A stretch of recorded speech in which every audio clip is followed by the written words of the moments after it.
He was not running away from a new home. He was running back to the only heart that had ever called him family. The white K9 tore across Millhaven Square just as the adoption papers touched the table, his paws striking the wet brick like drum beats in a quiet funeral march. For one breath, the whole town froze. Balloons trembled under the gray Pennsylvania sky. Paper cups tipped over beside a tray of frosted cookies.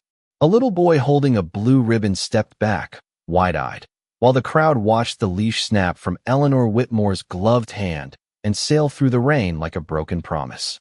Ghost did not bark. He did not growl. He moved with the silent purpose of a soldier returning to a post he should never have left.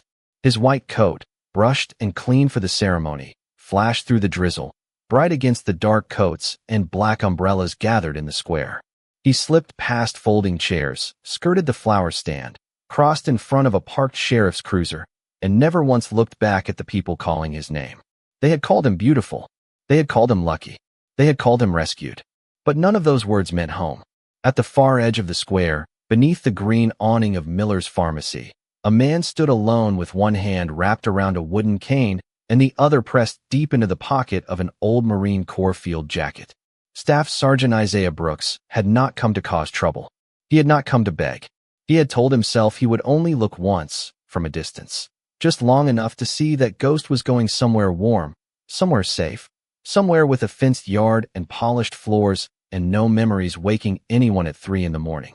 Isaiah was 37, broad through the shoulders though thinner than he used to be, with dark brown skin weathered by sun, cold, and years of carrying pain without complaint. His beard was trimmed close, touched with a few early threads of gray. A faded scar curved near his left eyebrow, soft now beneath the rain. His right leg stiffened when the weather turned, and this morning the damp had settled deep into the bone, making every step feel borrowed. He watched the ceremony from under the awning as if watching a ship leave harbor with his last prayer aboard it. Then Ghost saw him, or maybe he smelled him first. The old wool jacket, the black coffee Isaiah always drank without sugar, the faint trace of cedar soap from the veteran shelter, the rain on canvas, the quiet ache of a man who had tried to let love go because he thought love deserved better than him. Ghost crossed the last stretch of sidewalk and hit Isaiah with such force that the Marine staggered back against the pharmacy wall. The cane clattered to the ground. A woman gasped. Someone shouted for animal control. But Isaiah did not move away. His arms came around the dog before his mind had time to tell him not to. Ghost pressed his head into Isaiah's chest, not gently, not politely, but with the desperate weight of something that had survived too much separation. A sound rose from the dog's throat, low and broken, almost a whine, almost a prayer. Isaiah shut his eyes. Rain slid from the awning in silver strings. His hands buried themselves in the thick white fur at Ghost's neck, where the old collar used to sit, where his fingers still remembered the shape of every buckle and worn edge. Ghost, he whispered, and the name left him like it had been trapped behind his ribs for months. Across the square, Eleanor Whitmore stood beside the adoption table with the pen still in her hand. She was 71, elegant even in the rain, wrapped in a cream coat that probably cost more than Isaiah had made in a month at his last warehouse job. She was not cruel. That was what made the moment harder. She had opened her estate to foster dogs for years. She had paid vet bills for strays and donated food to the shelter every Christmas. She had believed, with the clean certainty of someone used to fixing broken things with checks and committees, that Ghost needed a better life. A quieter life. A life away from a wounded Marine who lived near the train tracks in a little house with a patched roof and a porch light that flickered when the wind came hard from the west. Around her, the town began to murmur. Millhaven had always been polite with its judgment. It lowered its voice. Before it wounded you. People remembered Isaiah's bad nights. The time neighbors heard him shouting in his sleep, the months he disappeared from church, the overgrown yard, the unpaid repair bill at Dawson's garage. They remembered everything except the years he had given, the names he never said aloud, and the white dog who had once slept against his hospital bed as if guarding the door between life and death. A shelter volunteer hurried forward, rain spotting her clipboard. "Sergeant Brooks," she said carefully, "please don't make this harder." Isaiah opened his eyes, but he did not answer. He only knelt slowly, pain flashing across his face as his bad leg bent beneath him. Ghost shifted with him, pressing close, amber eyes fixed upward, body trembling under the rain. The square went strangely quiet.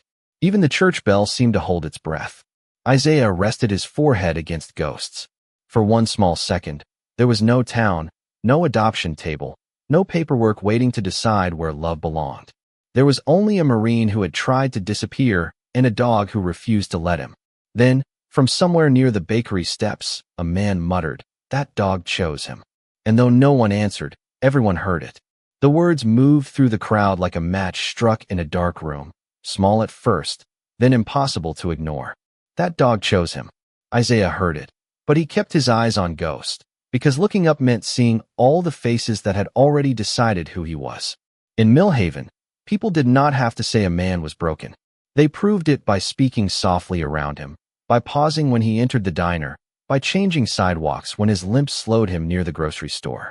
They remembered him as a shadow in an old field jacket, a man who bought Kent's soup with exact change, a man whose porch sagged, and whose mailbox leaned toward the road like it was tired of waiting. They did not remember the boy he had been before the Corps, running down Maple Avenue with a basketball under one arm and his mother calling him home before the streetlights came on. They did not remember the 19-year-old who left town with a shaved head, polished boots, and a smile. Too proud to hide. They only remembered what came back. Isaiah Brooks had returned to Millhaven 3 years earlier with a stiff right leg, 2 medals in a shoebox, and a silence so deep it made other people uncomfortable.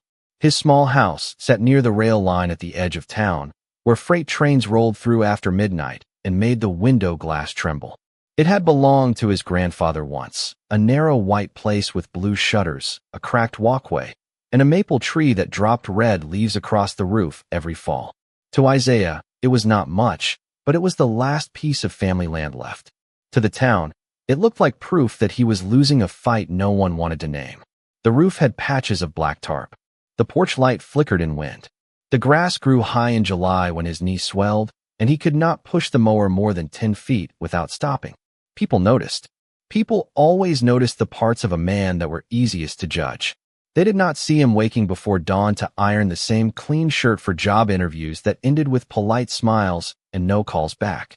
They did not see him counting pills at the kitchen table, then pushing the bottle away because he wanted to feel present when Ghost laid his head across his boot. They did not see him sitting on the back steps with that white dog beside him while the trains passed, one hand resting on Ghost's neck, both of them listening until the thunder in his chest became only weather again. In those days, Ghost had been the only living thing in Millhaven that never looked at Isaiah with pity. The dog watched him with the steady amber gaze of someone who had seen the whole story and refused to leave halfway through. But after the warehouse cut his hours, after the truck stopped running, after a winter storm tore shingles from the roof and water stained the ceiling above the bedroom, the calls began. Not cruel calls. Concerned ones. The kind that wore kindness like a badge. The rescue director said Ghost deserved stability. A neighbor said she only wanted what was best. Eleanor Whitmore offered to cover all veterinary care if Isaiah would consider a temporary placement. Temporary, they had said. Just until you get back on your feet. Isaiah had stood in his kitchen while Ghost leaned against his leg, and he had nodded because the room smelled of rainwater, unpaid bills, and failure. He believed them because part of him already feared they were right. What kind of man asks a dog to guard his nightmares? What kind of home has love but not heat in February? So he signed the papers with a hand that did not shake until Ghost was led to the van. Even then, Ghost had not fought. He had sat at the curb, white fur bright against the slush, watching Isaiah through the open door as if waiting for the command that would make sense of everything. Isaiah had tried to give one. He had tried to say, "Go on, boy, be good." But the words broke apart before they reached the air. The van door closed. Ghost disappeared behind tinted glass. And Isaiah stood in the street long after the tire tracks faded from the snow, feeling the old house behind him become emptier than any room should be. Now, months later, with rain falling on Millhaven Square and Ghost pressed against his chest like a heartbeat returned, Isaiah understood the terrible mistake hidden inside his sacrifice. He had thought letting go was mercy. Ghost had known better. Across from him, the shelter volunteer tightened her grip on the clipboard, uncertain now. Eleanor took one careful step forward, her cream coat darkening at the shoulders. Around the square, people shifted under umbrellas, caught between what they had believed and what they had just seen.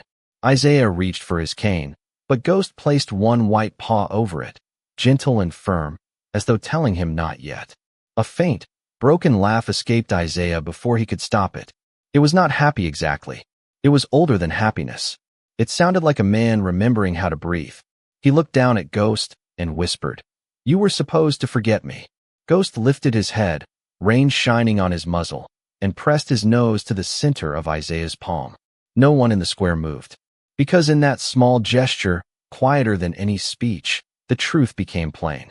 The town had mistaken poverty for neglect, silence for weakness, and wounds for worthlessness. But Ghost had never made that mistake.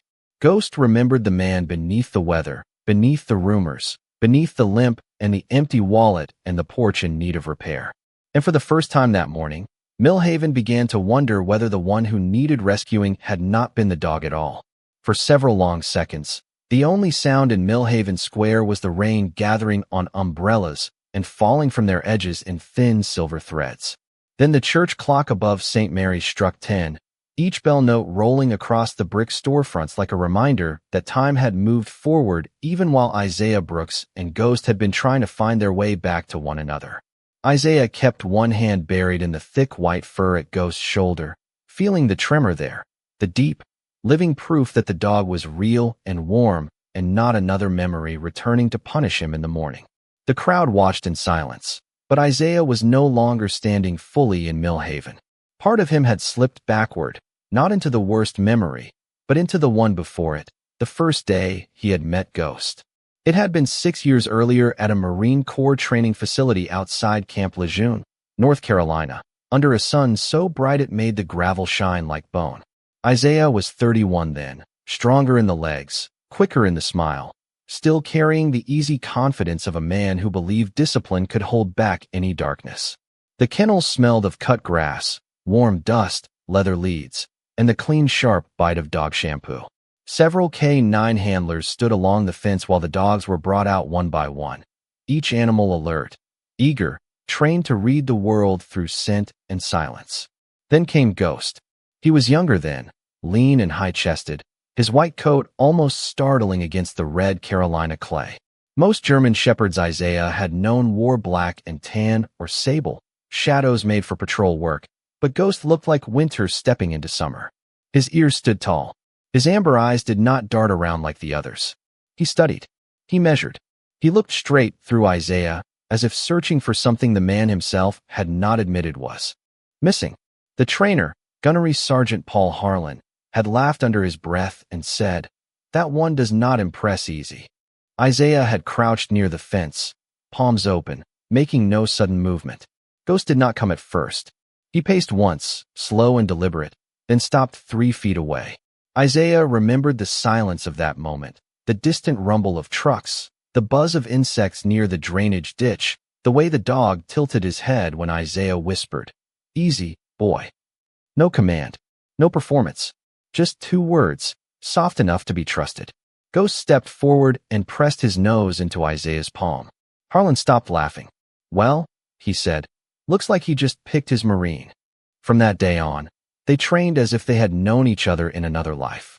Isaiah learned the smallest changes in Ghost's body, the tightening of his shoulders before an alert, the slight lift of his muzzle when a scent mattered, the quiet stillness that meant wait. Ghost learned Isaiah's moods before Isaiah could hide them. On hot mornings, they ran 5 miles along sandy roads while humidity clung to their lungs. In the evenings, Isaiah brushed red dust from Ghost's coat outside the barracks, talking low about home, about Millhaven, about his grandfather's porch and the maple tree that turned the yard gold every October. Ghost listened with his chin on Isaiah's boot, one ear twitching whenever the man paused too long.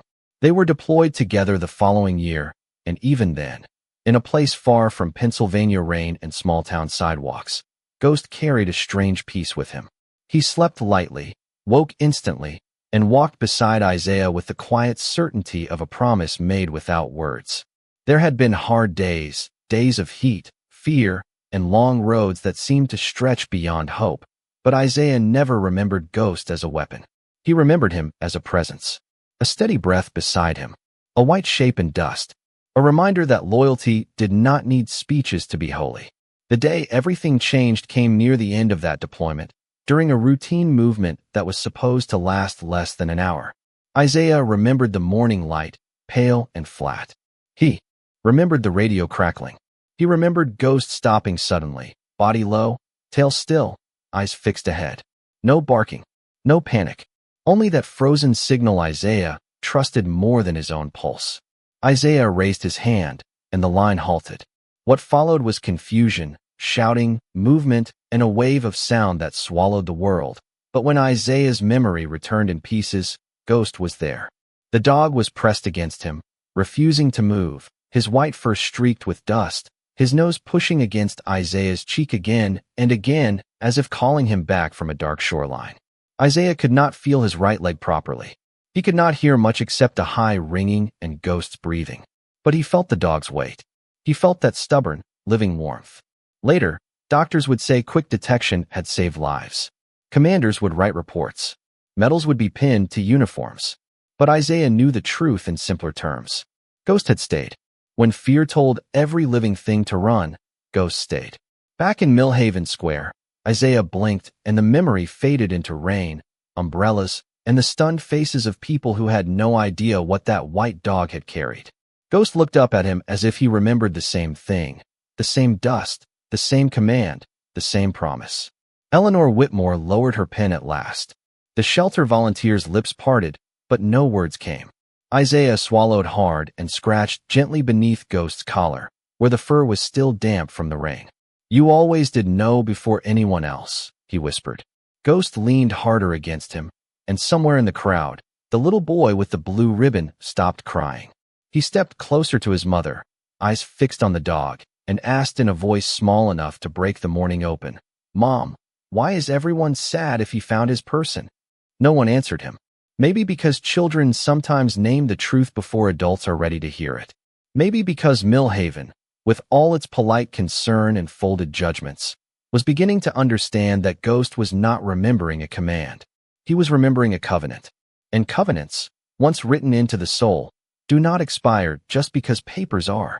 Signed on a rainy Saturday morning. The boy's question stayed in the air after he asked it, simple and honest, floating above the square with the rain and the smell of wet brick. Isaiah felt it land somewhere deep in him, in the place where old guilt had been living for months. Why was everyone sad if Ghost had found his person? He wished the answer were easy. He wished love were always strong enough to pay heating bills, patch roofs, silence nightmares, and convince a room full of well-meaning strangers that a wounded man was still capable of being someone's home. But life had not asked Isaiah what would be fair. It had only asked what he could survive. After he and Ghost came back to Millhaven, there had been a season when things almost looked peaceful. Spring opened slowly over the town, soft green pushing through the cracks beside the sidewalks, robins calling from the maple tree outside Isaiah's kitchen window. Ghost learned the rhythms of the old house the way he learned every mission, quietly and completely. He knew which stair creaked under Isaiah's weight. He knew the refrigerator door made a tired sigh before closing. He knew the freight train at 1:17 in the morning would make Isaiah sit upright in bed, breath locked in his chest, eyes searching a room that was only moonlight and peeling paint. On those nights, Ghost would rise without being called.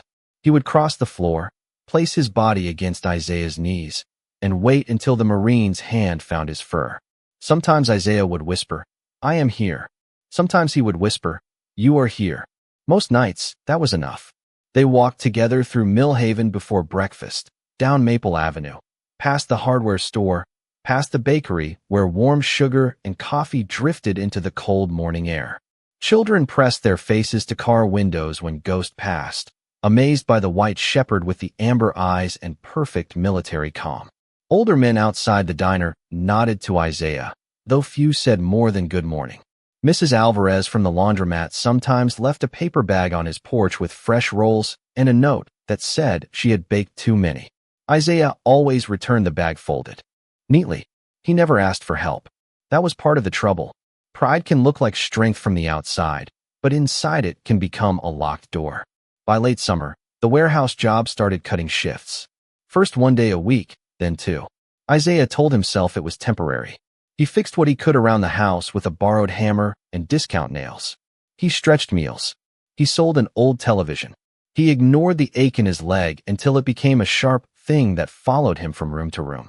Ghost noticed before anyone else did. He would nose the cane closer when Isaiah pretended he did not need it. He would stand between Isaiah and the front steps when the rain made the wood slick. He would refuse his own food until Isaiah sat down and ate something too. That was the part nobody saw. They saw the tarp after the storm tore a strip from the roof. They saw the weeds when the mower broke. They saw Isaiah walking home from the grocery store with only 2 bags because he could not afford more and could not carry more anyway. Concern began as a whisper. Then it found meetings, clipboards, phone calls, and good intentions.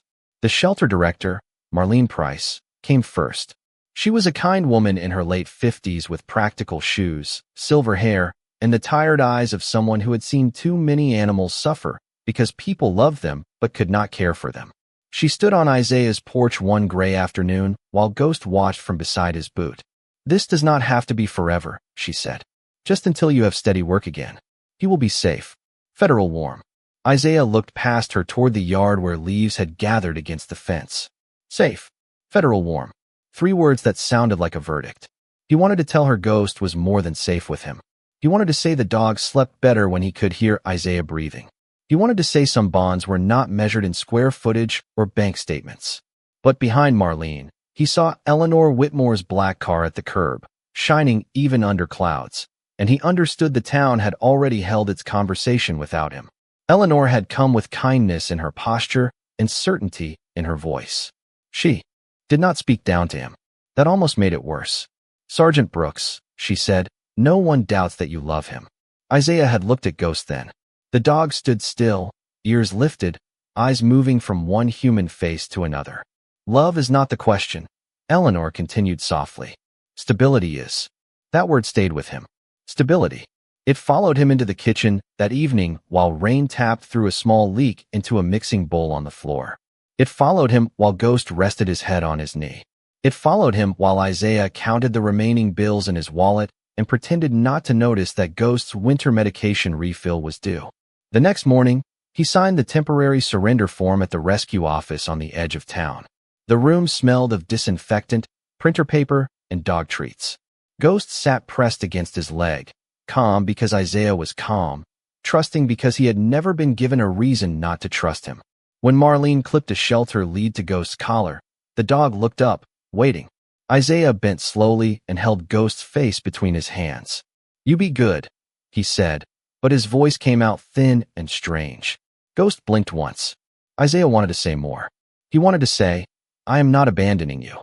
He wanted to say, "I am trying to save you from my life." He wanted to say, "Please understand what I cannot survive explaining." Instead, he stepped back. Ghost took 1 step after him. The shelter lead tightened. Marlene murmured, "Easy, boy." Isaiah turned before the dog could see his face break. Outside, the sky was white with winter sun, and the wind smelled like snow. He made it halfway across the parking lot before Ghost gave one soft sound behind him. Not a bark, not a cry, just a question. Isaiah did not turn around, because if he had, every good intention in Millhaven would have shattered at his feet. Back in the square, with Ghost now leaning against him in the rain, Isaiah remembered that sound more clearly than any thunder. He looked at Marlene, then at Eleanor, then at the adoption papers slowly curling at the edges from the wet air. "I thought I was doing right by him," he said at last. His voice was quiet, but the whole square seemed to hear. Ghost pressed closer, as if answering for the months between them. And for the first time, Eleanor Whitmore's certainty faltered. The square had emptied slowly, leaving only puddles reflecting the gray morning sky and the scattered footprints of those who had paused too long to understand what had just passed. Ghost sat beside Isaiah Brooks at the curb, ears perked, eyes alert, tail flicking occasionally against the wet brick as if counting each heartbeat in the quiet that followed the commotion.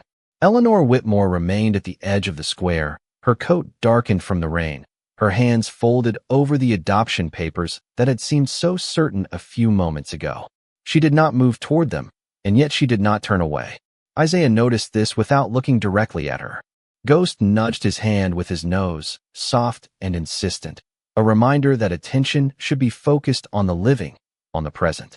Isaiah stood slowly, feeling the cane press beneath his palm, the dampness of his sleeve reminding him that the storm had passed, but the chill lingered, pressing against the spine of the old house he would return to after this morning. He looked down at Ghost, who adjusted his position, legs tucked neatly under, body aligned in precise balance. The dog's eyes shifted from Isaiah to the streets beyond, measuring the distance to the shelter where he had been sent months before, then returning to his human with an expression that demanded understanding without words.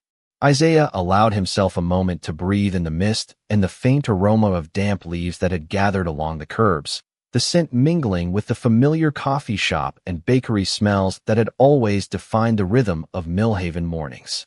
Ghost shifted again, this time moving closer to the cane, resting a paw lightly against Isaiah's leg as if reinforcing an unspoken promise. Eleanor took a tentative step forward, the gravel crunching softly beneath her polished boots, and Isaiah glanced at her without raising the cane. "He is not yours to give," he said softly, voice steady though low enough that only she could hear.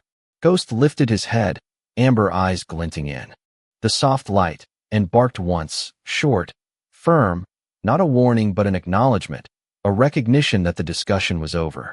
Eleanor exhaled, the sound a mixture of acceptance and surprise.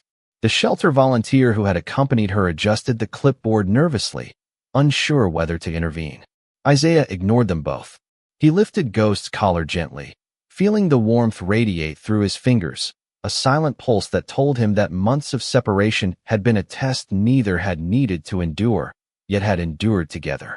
Ghost leaned into the hand, body heavy against Isaiah's hip, reminding him that loyalty was measured not in distance or obedience, but in the willingness to wait, to understand, to choose again every day. The crowd that lingered at the edges of the square began to murmur quietly, noticing the way the dog and man moved together. A synchronized rhythm developed over years of shared experience. The way Ghost's tail brushed against Isaiah's boot, and how Isaiah's eyes softened, scanning the faces without seeing them, focused entirely on the companion who had refused to be left behind. The raindrops glistened on the dog's white coat, highlighting the subtle shadows along the shoulder blades and the fine lines of muscle that suggested strength beneath softness. Isaiah's boots pressed into the wet brick as he took a slow step forward, Ghost rising with him, body moving seamlessly alongside, ears swiveling to catch sounds from alleys and storefronts, every instinct trained not to miss a thing. Eleanor's gaze fell, and she spoke at last, voice quiet, almost reverent. I suppose I did not know what it truly meant to choose." Isaiah nodded once, and Ghost let out a soft exhale, a sigh perhaps, a release of tension that had been held for months. The air felt warmer, lighter, as if the town itself had been holding its breath, waiting for this resolution, for the acknowledgement that some bonds were beyond ownership, beyond good intentions and wealth. Isaiah adjusted the cane, feeling the familiar stiffness in his knee, and allowed Ghost to guide him a few steps toward the street leading home, the rainwater reflecting the maple trees lining the sidewalks, gold and red leaves clinging stubbornly to their branches. He did not rush. Ghost did not hurry. Each step was deliberate, a continuation of trust and understanding that had survived distance, time, and doubt. Eleanor watched from the square, her hands now relaxed at her sides, her eyes reflecting a new comprehension, a subtle shift in respect for the quiet persistence of love and loyalty that had always been there. Ghost paused at the corner, sniffed the air, then turned his head to Isaiah as if asking permission to continue. Isaiah smiled faintly, a small lift of the lips that Ghost had seen only in rare, unguarded moments, and nodded. They moved down the street together, side by side, the echoes of their paws and cane tapping against wet brick fading into the hum of Millhaven, waking to a new understanding. The town had witnessed something rare and undeniable, and though few would speak of it openly, each person present would carry the memory of that morning as a lesson in choice, in patience, and in the unspoken promises that survive when every other assurance fails. They had only reached the corner of Maple Avenue when Ghost stopped so suddenly that Isaiah felt the change through the cane before he understood it with his eyes. The dog's body went still, not frightened, not confused, but locked in that old, careful silence Isaiah had learned to trust more than weather, more than instinct, more than any voice in a crowded room. Rain dripped from the bakery, awning behind them. A delivery truck rumbled slowly past Dawson's garage. Somewhere down the street, the church bell rope tapped faintly against wood in the wind. To anyone else, Millhaven sounded ordinary again. A small Pennsylvania town shaking rain from its shoulders and pretending nothing sacred had just happened in its square. But Ghost had heard something beneath it, or smelled it, or felt it in that hidden place where dogs carry warnings before humans are humble enough to listen. Isaiah lowered his voice. "What is it, boy?" Ghost did not look at him. His amber eyes fixed across the street towards St. Mary's, the old stone church with ivy crawling up one wall and a narrow side garden, bordered by a black iron fence. The church had been there longer than most families in Millhaven, its bell tower pale against the wet sky, its windows glowing dimly with candlelight from the morning prayer group. Beside it stood a low-maintenance gate, half hidden by hedges and fallen leaves, leading toward the basement entrance and the children's classroom where Sunday crafts were kept in plastic bins. Isaiah followed Ghost's gaze and saw nothing at first, just rainwater flowing along the curb, just a bicycle leaning near the parish steps, just a red umbrella lying on its side by the fence, turning slowly in the breeze like a wounded bird. Then Ghost gave one sharp breath through his nose and moved. Not a run yet. A controlled pull, urgent but disciplined. The way he moved when every second mattered but panic could make things worse. Isaiah's bad leg protested as he followed, cane tapping hard against the sidewalk. Behind them, voices rose from the square. Eleanor called his name. Marlene Price hurried after them with her clipboard hugged to her chest. A few townspeople turned, sensing the shift before they understood it. Ghost crossed the street at the crosswalk, then slipped through the open church gate and headed straight for the side garden. Isaiah saw the little bicycle then, closer now, its training wheels flecked with mud, a pink ribbon tied to one handlebar. His throat tightened. "Ghost," he said, and the dog stopped beside the basement stairwell. The stairwell had flooded from the morning rain. 6 inches of brown water pooled at the bottom, leaves spinning in circles near the drain. The outer door was shut, but not fully latched. From behind it came a sound so faint Isaiah almost missed it. A cough. Then a small, frightened voice. "Mom." The whole world narrowed. Isaiah gripped the railing and leaned down. "Hey, sweetheart, can you hear me?" Ghost pressed his nose to the crack beneath the door and whined softly. Not loud enough to scare her, just enough to say someone was there. The voice came again, shaky and thin. "I cannot open it." By then the first people had gathered behind Isaiah. A woman near the church steps cried out, "That is Lily Carter's bike." The name moved through the onlookers, and panic began to bloom at the edges. Isaiah lifted one hand without turning. The gesture was quiet, but it carried the command of a man who had led people through worse storms than this one. "Everybody stay back. Keep your voices calm." Strangely, they obeyed. Even the rain seemed softer. Isaiah crouched with difficulty, pain flashing across his face as he reached for the handle. It would not turn. The old door had swollen in the damp, and something inside must have shifted against it. Ghost backed up, circled once, then returned to the crack and lay down flat, his white coat soaking against the stone. He made a low humming sound, gentle as a lullaby. The coughing behind the door slowed. Isaiah understood. Ghost was keeping her focused, keeping her breathing. "Lily," Isaiah said, steady and warm. "My name is Isaiah. I am here with my dog. His name is Ghost. He is the white shepherd you saw in the square. Can you put your hand near the bottom of the door so he can smell you?" A pause. Then tiny fingers appeared in the narrow gap beneath the door. Ghost touched them with his nose, so carefully that several people behind Isaiah stopped breathing at once. A woman began to cry. Isaiah kept his voice low. "That is good. You are doing real good. Now listen to me. You are not alone." Eleanor stood a few feet away, one hand pressed to her mouth, her certainty gone completely now, replaced by something more fragile and more human. Marlene had already called emergency services, her voice trembling as she gave the address. The siren would come soon, but not yet. The minutes between fear and help can feel longer than miles. Isaiah looked at the old door, the water rising slowly around the bottom step, and then at Ghost, who never moved from the gap, never stopped breathing with the child on the other side. "Lily," Isaiah said, "I need you to keep talking to Ghost. Tell him about your favorite thing in the world." The small voice answered after a moment. "Pancakes." Isaiah smiled despite the rain and pain and the fear gathering around them. "Good choice. Ghost likes bacon, but he is polite about it."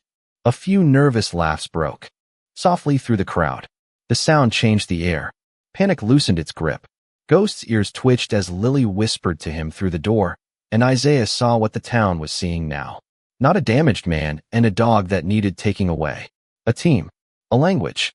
A bond shaped by trust so deep it could reach through wood, rain, and fear.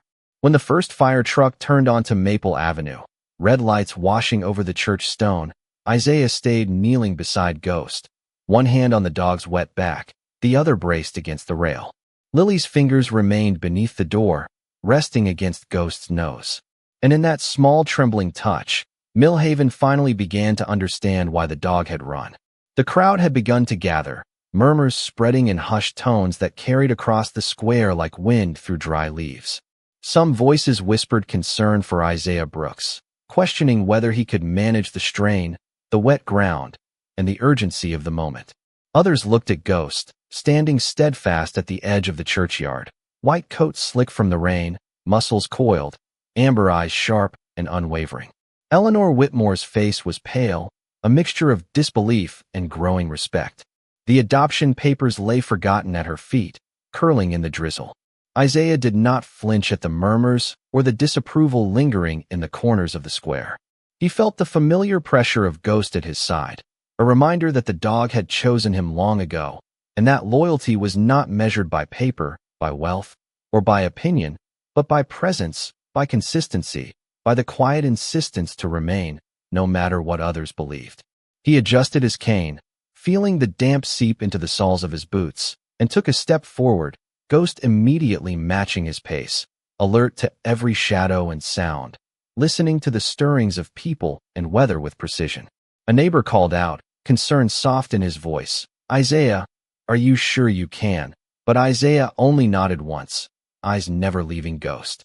The dog's tail swept the wet ground, brushing against his legs, a rhythm that reminded Isaiah of mornings long ago on Camp Lejeune, training fields empty except for dust, dogs, and the rising sun. Now the empty field was replaced with cobblestones and street lamps, but the rhythm remained, the trust unchanged. Ghost nudged Isaiah gently, a prompt to keep moving, and Isaiah's confidence followed the dog's silent assurance. Eleanor took another step, then another, the heels of her boots sinking slightly in the wet square. She hesitated, then said quietly, "I did not understand what you two have." Isaiah turned his head slightly, just enough to see her expression, not in anger, not in confrontation, but in the beginning of comprehension. He gave no reply. He did not need to. Ghost's ears swiveled toward the side entrance of the church, the faint creak of a door in the wind catching the dog's attention. A small figure appeared in the doorway, eyes wide, gripping the jamb. Isaiah felt the blood rush in his chest, a mix of relief and alertness. Ghost crouched low for a heartbeat, then leaned against Isaiah's leg, signaling readiness and assurance. The murmurs of the crowd softened, tension bending to anticipation as Ghost took the lead, moving toward the doorway with precise steps, ears alert, tail low but firm. Isaiah followed, cane tapping softly against the brick, matching the dog's pace, each step synchronized with the rhythm of trust established over years of silent communication. Eleanor's hands were clasped over her chest, and the shelter volunteer at her side whispered, "He knows what he is doing." Isaiah reached the doorway, Ghost pressing forward, and the small figure looked up with recognition, a mixture of fear and relief breaking over her features. The dog's amber eyes met Isaiah's, communicating assurance, safety, and the quiet command that all would be well if they followed his lead. Isaiah knelt slightly, cane braced on the step, and reached for the child's hand through the narrow opening. Ghost remained still, guarding and guiding, a living bridge between the scared child and the man she trusted instinctively. Every heartbeat in the square seemed to slow as the child reached out, fingers brushing against Isaiah's hand, then Ghost's nose, and a wave of understanding swept across the onlookers. What had seemed like uncertainty, disapproval, and judgment transformed into awe. The dog had chosen correctly. The man had responded correctly. And in that moment, no one questioned the measure of loyalty, courage, or instinct. Isaiah lifted the child carefully, holding her close to the dog, who sniffed and then rested his head gently against her, reassuring and steady. Eleanor lowered herself to a knee, rain dripping from her hair and coat, and whispered softly, "I see now." The volunteer nodded, tears in her eyes. The square felt warmer, lighter, as if the rain had washed away more than wetness, leaving only clarity and trust. Isaiah adjusted the cane, feeling the pain in his leg, and rose, holding the child securely. Ghost moved beside him, alert but calm, every movement deliberate, every glance measuring the surroundings. The murmurs became quiet chatter, and the townspeople began to realize that the man and his dog had acted in perfect coordination, guided by a bond invisible yet undeniable. Isaiah looked down at Ghost, amber eyes meeting his own, and for the first time that morning, he smiled fully, a mixture of relief, pride, and the weight of months lifted. The child giggled softly, brushing rainwater from her hair, and Ghost responded with a small, almost imperceptible wag of the tail. Eleanor straightened, eyes fixed on the pair, and said quietly to the shelter volunteer, "I understand loyalty now, in a way I have never understood before." Ghost pressed closer to Isaiah as they turned toward the square again, walking past the puddles and wet cobblestones, the child safe in Isaiah's arms. The morning light reflected on wet bricks, the town watching, learning, and beginning to respect what cannot be measured by rules, papers, or intention, only by presence, trust, and the unwavering commitment between a man and his dog. As they continued down Maple Avenue, Ghost never once broke his pace, moving beside Isaiah with a precision that seemed almost ceremonial, each step measured, deliberate, a silent instruction to all who followed that he was guiding the morning now. The puddles reflected their shapes like a painting, white and brown against the wet brick and slate-gray sky, the city quiet, except for the soft hum of wind and distant church bells marking time without urgency. Isaiah felt the weight of the child in his arms, the slight warmth pressing against his chest, and the steadiness of Ghost anchoring him to the present, and he understood that some moments demanded every ounce of focus and stillness they could muster.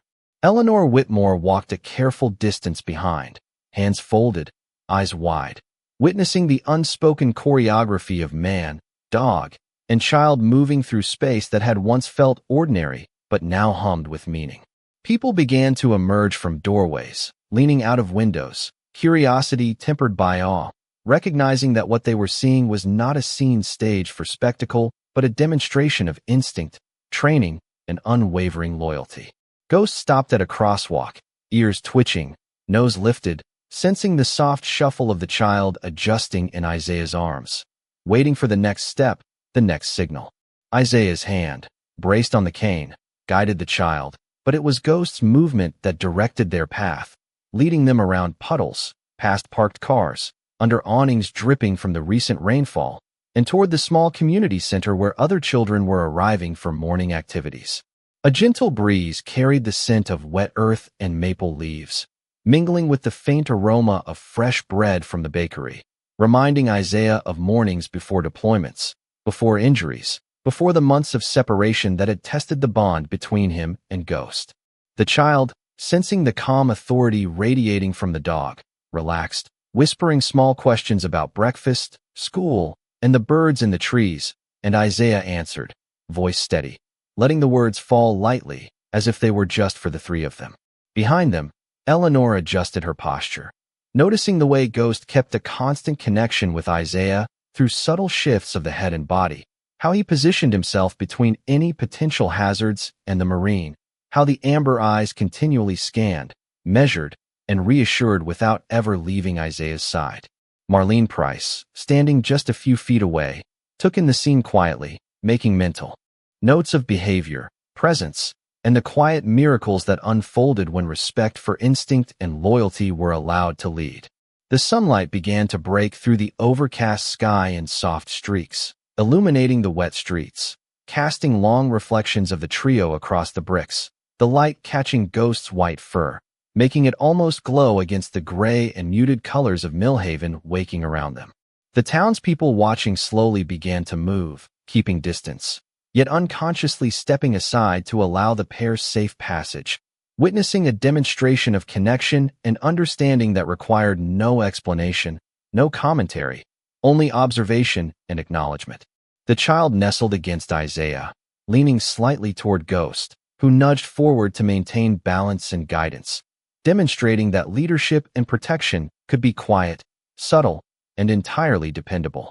Isaiah felt the tension of the past months ease slightly, the weight of worry and doubt dissolving in the presence of his companion, realizing that every obstacle, every moment of fear, every decision that had seemed impossible to navigate had led to this shared clarity. Eleanor exhaled slowly, acknowledging her own assumptions, realizing that wealth, comfort, and intention were secondary to the bond that had been nurtured over years of experience, care, and mutual trust. Ghost's amber eyes caught hers briefly, calm yet commanding, a silent lesson in patience, understanding, and the undeniable power of instinct aligned with purpose.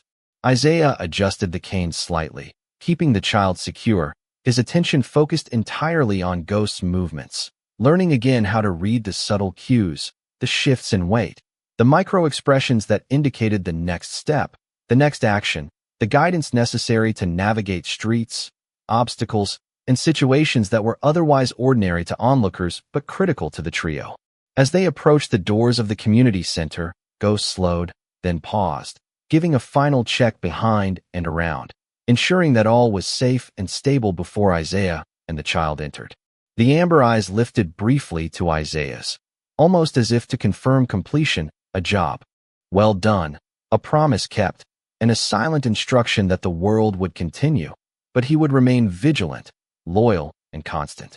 The morning had changed, not through announcements, ribbons, or speeches, but by a series of small, deliberate choices made by a white German shepherd and the man who had never stopped being his guide and partner, teaching Millhaven in the quietest way possible what it meant to be steadfast, courageous, and devoted beyond measure.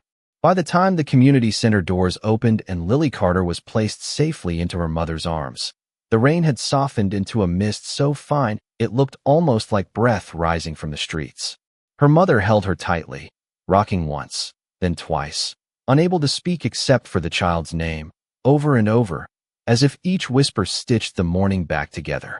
Lily, wrapped in a blanket from the fire truck, turned her face toward Ghost and reached out one small hand.